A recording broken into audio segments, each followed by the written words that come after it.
Yun guys, naka-record po tayo ngayon. Today ay tuturuan ko kayo kung paano maka-cash out yung Maya Landers. Ang Maya Landers po ay isang credit card. Yan, na ginagamit kung saan pwede siyang pang shopping, pang groceries.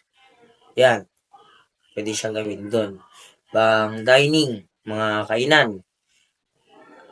At meron po siyang dynamic CVV.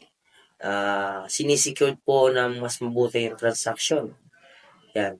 Ngayon, paano magiging cash o paano gawing cash yung credit card limit? Yan na in-offer sa inyo. So, mag-direct PM po kayo sa akin sa official verified Facebook account. Sa transaction fee, sa ngayon, hindi ko po masasabi kung meron siyang porsyento. Basta mababa lang po siya. I assure you na hindi siya aabot ng 200 pesos. Yan. Ang direct PM po kayo sa akin para matulungan ko kayo. Yun lang. Paalam.